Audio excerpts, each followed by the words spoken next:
Hai gorgeous, welcome to my place. Terima kasih sudah mengklik video ini. Nggak pakai lama, watch.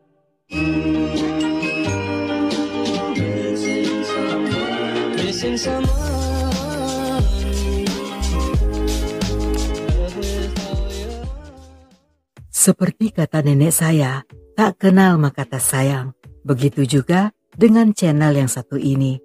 Dan biar jadi sayang, tentunya kita harus sering-sering mampir ke sana untuk dengar suara Bang Mabar Kriminal yang pastinya seru untuk disimak.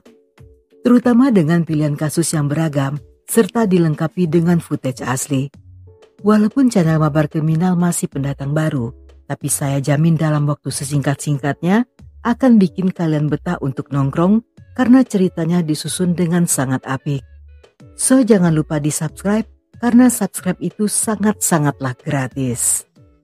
Tuzar yang sering dipanggil Sa merupakan imigran asal Burma yang merantau ke Provinsi Nakhon Si Thammarat, Thailand. Bagi teman-temannya, gadis berusia 32 tahun ini dikenal sangat baik hati serta ramah. Selain itu Sa yang menyukai media sosial juga memiliki banyak follower di akun TikToknya, yang di sana dia seringkali memposting berbagai kegiatan, baik saat sedang bekerja maupun jalan-jalan. Sa yang pekerja keras juga memiliki pekerjaan sampingan dengan menjual berbagai produk skincare secara online. Dan sesekali dia juga membantu temannya yang memiliki usaha makanan di pasar malam setempat. Sa adalah orang yang sangat menikmati hidup dan suka berkendara dengan motor besarnya yang berwarna pink.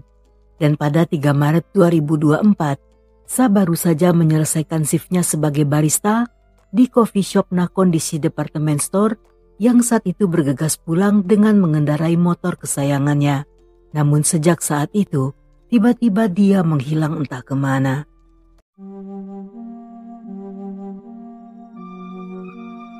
Hingga keesokan harinya ketika Sa tidak datang untuk bekerja, bos serta rekan kerjanya merasa heran. Karena ini di luar kebiasaan gadis itu, mereka pun berkali-kali mencoba menghubungi yang tidak ada jawaban. Karena khawatir dan menduga jika Sa sedang sakit, salah seorang rekannya sebut saja bernama Ana, memutuskan untuk mendatangi tempat kosnya. Setelah mengetuk pintu dan tidak ada yang membukanya, Ana pun menemui ibu kos dan meminjam kunci cadangan kamar milik Sa. Namun setelah berada di dalam, gadis itu tidak berada di sana. Dan menurut sang ibu kos, Sa belum pulang sejak kemarin sore. Hal ini membuat Ana dan ibu bos mulai merasa cemas. Karena dalam postingan terakhir Sa adalah saat dia sedang mengendarai motornya dan sejak saat itu dia tidak memposting konten apapun.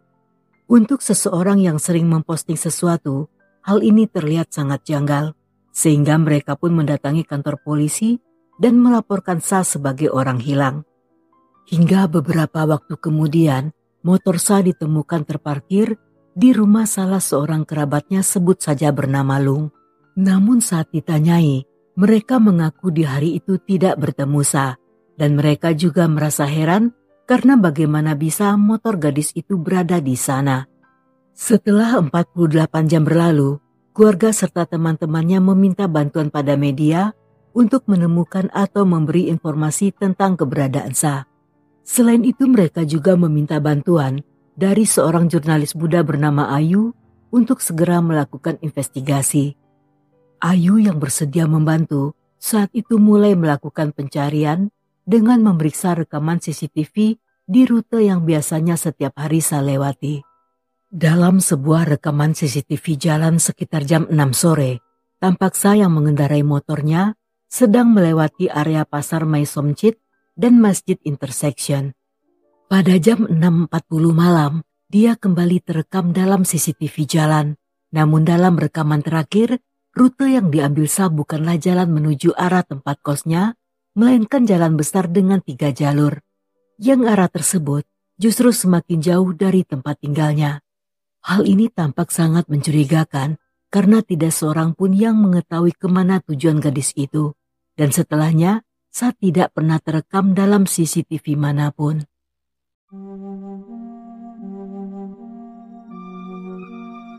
Setelah mengumpulkan semua rekaman tersebut dan menganalisanya, Ayu dan timnya melihat kejanggalan dalam beberapa rekaman tertanggal pada 4 Maret jam 10.46 pagi, tepat sehari setelah Sa menghilang. Saat itu motornya kembali terekam di beberapa titik CCTV, diantaranya di perempatan Balai Kota dan kemudian parkir di depan toko emas yang berada di seberang Pasar Tama. Dan setelahnya, motornya kembali terekam saat berhenti di depan rumah Lung yang berada di daerah Somit Sampan.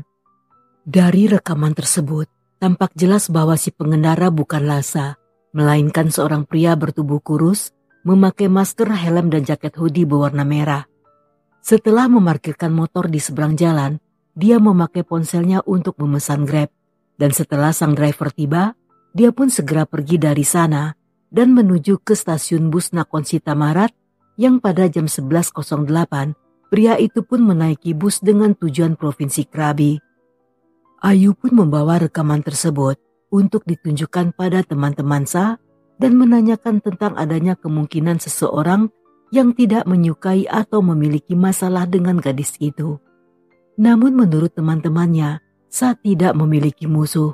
Dia dikenal sebagai gadis yang simpel dan mudah bergaul dengan siapapun.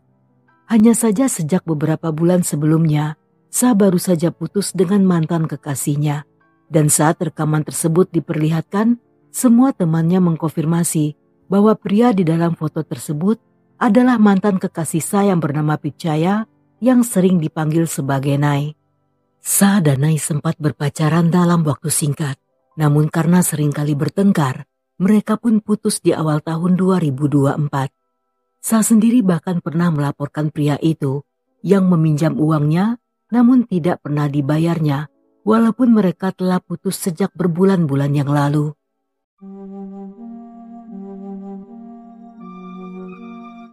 Karena hal ini, Ayu dan rekannya seorang kameramen memutuskan untuk mendatangi rumah Nai yang di sana mereka bertemu dengan ibunya yang bernama Laet. Saat ditanyai tentang Sa, wanita itu pun mengakui jika dia sudah lama tidak bertemu gadis itu.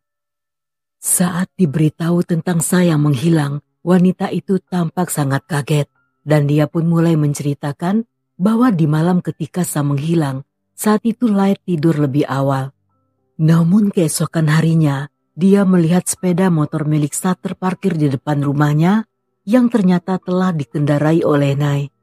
Dan setelahnya, Nai pun berangkat kerja dengan membawa motor tersebut.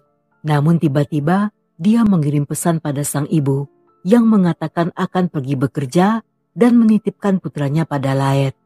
Melihat sikap putranya yang sangat aneh, seolah dia akan pergi jauh, sehingga saat itu Laet hanya menduga jika kemungkinan Nai sengaja pergi untuk kawin lari dengan Sa.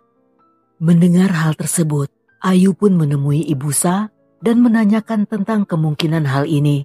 Tetapi sang ibu membantah dugaan tersebut dan mengatakan jika putrinya tidak memiliki alasan untuk kawin lari, terutama dengan pria seperti Nai. Hubungan keduanya tidaklah seindah kisah dongeng, karena selain Nai seorang duda cerai beranak satu, dia juga adalah orang yang pemalas, yang walaupun memiliki pekerjaan, namun dia seringkali bolos. Dan selama berpacaran, dia beberapa kali meminjam uang Sa yang semuanya tidak pernah diganti. Yang hal inilah yang membuat hubungan mereka menjadi renggang. Sa yang merupakan seorang pekerja keras, tentu saja tidak mau lagi melanjutkan hubungan dengan pria Mokondo yang setiap hari kerjanya hanya uncang-uncang kaki serta kenti. Berdasarkan info tersebut, Ayu pun menyimpulkan jika Nai melarikan diri ke kota Krabi karena menyadari jika hilangnya Sa akan disangkut pautkan dengan masa lalunya. Dan dialah orang pertama yang tentunya akan dicari oleh polisi.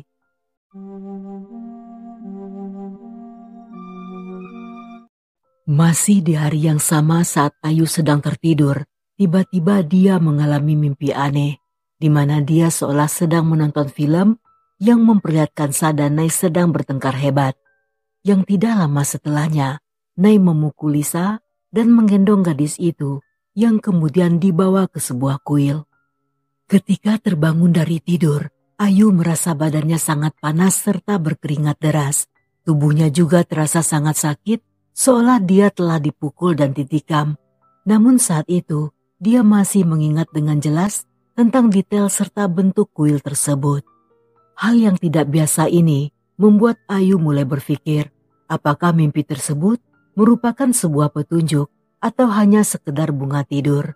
Namun setelah beberapa saat, karena masih teringat tentang mimpi semalam, seketika Ayu mulai menghubungkan mimpi tersebut dengan detail dalam kasus hilangnya Sa. Karena penasaran, keesokan harinya Ayu kembali mendatangi rumah orang tua Nai.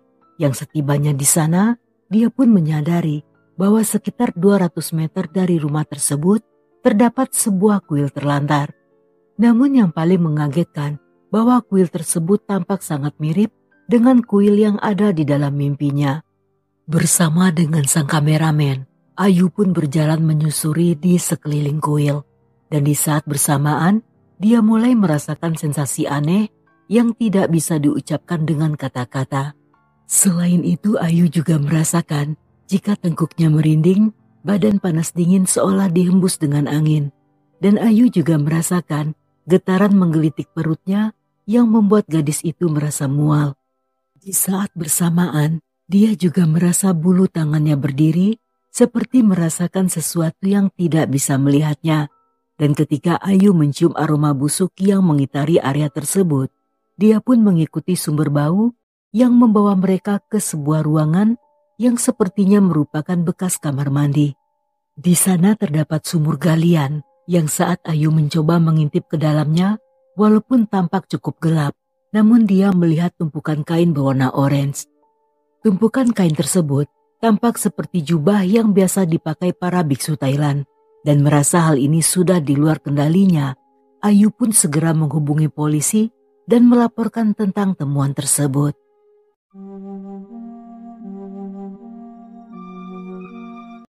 Ketika polisi tiba di TKP dan menemukan bercak darah pada bibir sumur, mereka pun memanggil bantuan dari tim kriminal serta forensik yang tiba dalam waktu 10 menit.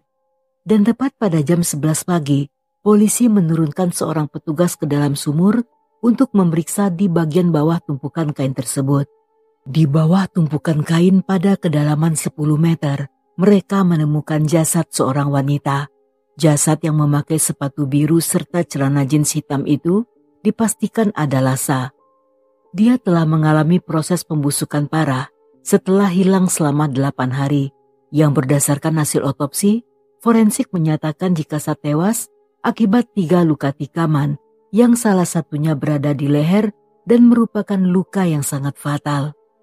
Dalam pemeriksaan lanjutan pada CCTV, sehari setelah Sa hilang, tepat pada pagi hari di tanggal 4 Maret, Nai yang mengendarai motor gadis itu tampak mendatangi sebuah pegadaian yang berada di area Sri Udom. Dan saat polisi menemui si pemilik toko, pria itu mengatakan jika pria dalam rekaman tersebut telah menggadaikan sebuah kalung emas. Kalung tersebut adalah kalung yang selalu dipakai oleh Sa. Gadis itu dikenal menyukai perhiasan emas dan bahkan jari-jarinya juga dipenuhi cincin serta aksesoris lainnya. Setelah penemuan tersebut, Nai pun menjadi buronan dan wajah tampan paripurnanya saat itu muncul di berbagai media. Sedangkan ibu Nai yang diberitahukan tentang temuan tersebut seketika menjadi syok dan masih tidak percaya jika putranya telah melakukan pembunuhan. Namun di balik itu semua, dia juga mengaku curiga ketika di malam kejadian melihat motor Sa yang terparkir di depan rumahnya, sedangkan gadis itu justru tidak terlihat berada di sana. Polisi pun segera memeriksa kamar Nai, yang di sana setelah spraynya dibuka, mereka menemukan beberapa noda darah kering yang ada di atas kasur buluknya. Polisi yang mengetahui bahwa Nai kabur ke kota Krabi mulai melakukan penelusuran pria itu melalui rekaman CCTV jalan. Nai tampak terekam di beberapa tempat yang sepertinya sedang berusaha untuk mencari pekerjaan, namun dia kesulitan karena wajahnya telah terpampang di mana-mana. Karena tidak punya pilihan lain serta tidak tahu apa yang selanjutnya akan dikerjakan, sehingga pada 12 Maret, Nai pun menyerahkan diri ke kantor polisi dan mengakui perbuatannya. Pada para petugas, Nay mengaku menghabisi sang mantan karena dia merasa cemburu saat mengetahui Sa sedang menjalin hubungan dengan beberapa orang pria. Dia juga mengatakan telah menjual kalung gadis itu seharga 43 juta yang sebagian besar telah dihabiskannya selama dalam pelarian. Nay juga mengaku menyesal dan mengatakan jika pembunuhan tersebut dilakukannya hanya seorang diri tanpa bantuan dari siapapun.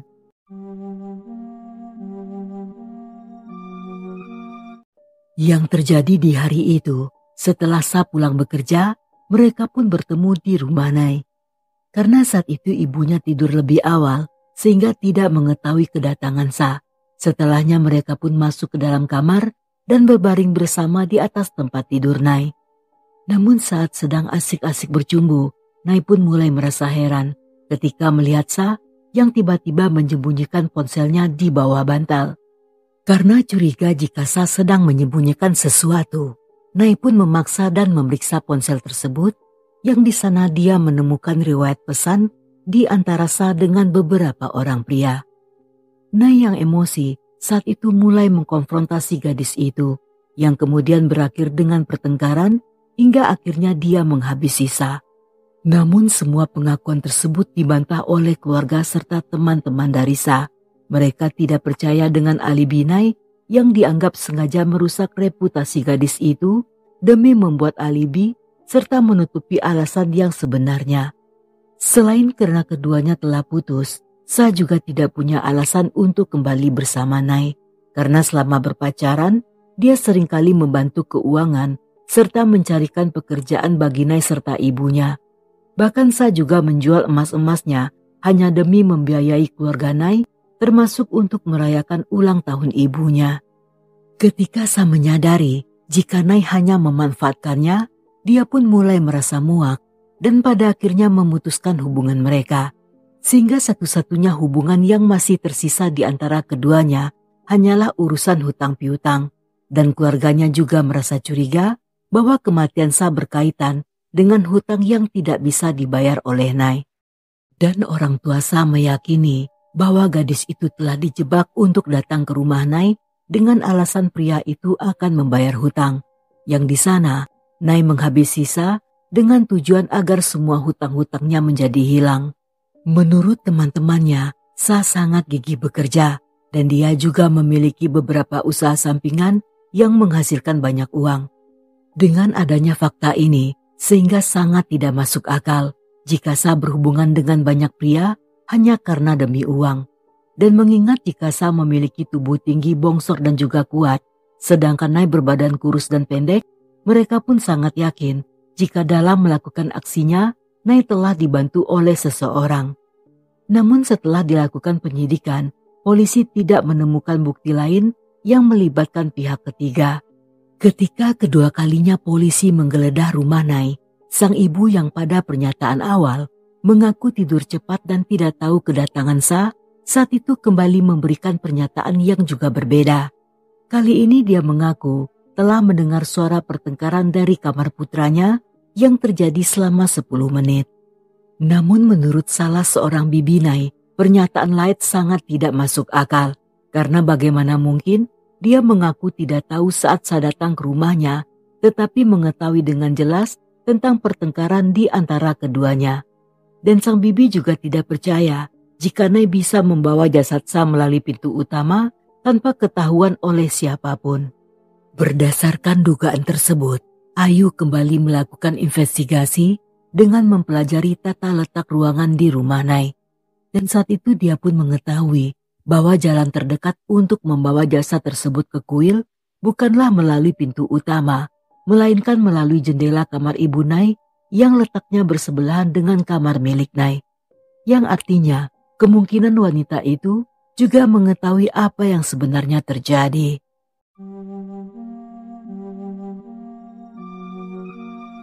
Dengan adanya kemungkinan baru, polisi pun kembali melakukan pemeriksaan dengan menggunakan cairan luminol. Di dalam kamar Light, mereka menemukan jejak noda darah yang terletak pada bibir jendela serta lantai, yang semua bekas-bekas tersebut tentunya telah dibersihkan. Melihat letak jendela yang cukup tinggi, Sepertinya Nai tidak mungkin mengeluarkan jasad itu sendirian. Tentunya dia membutuhkan bantuan orang lain untuk mengangkatnya hingga ke kuil dan melemparnya ke dalam sumur. Dan satu-satunya orang yang bisa membantunya tentunya adalah sang ibu. Walaupun polisi curiga dengan keterlibatan Laet, namun karena tidak menemukan bukti secara langsung sehingga mereka tidak bisa menahan wanita itu. Sedangkan untuk dugaan sementara, polisi meyakini jika di hari kejadian saat gadis itu dalam perjalanan pulang ke rumah, dia tiba-tiba dihubungi oleh Nai yang menipunya dengan alasan akan membayar hutang. Dan karena hal inilah, Sa yang di tengah perjalanan pulang seketika merubah rutenya menuju ke rumah Nai. Namun setibanya di sana, mereka pun bertengkar karena Nai tidak bisa membayar hutang-hutang tersebut yang kemudian berakhir dengan tewasnya Sa. Hingga saat ini kasus masih berjalan dan pemeriksaan terus berlangsung untuk menemukan adanya bukti-bukti baru. Dan jika Nai terbukti dengan sengaja telah merencanakan pembunuhan tersebut, dia diperkirakan akan terancam hukuman maksimal berupa hukuman mati atau minimal penjara selama 15 hingga 20 tahun.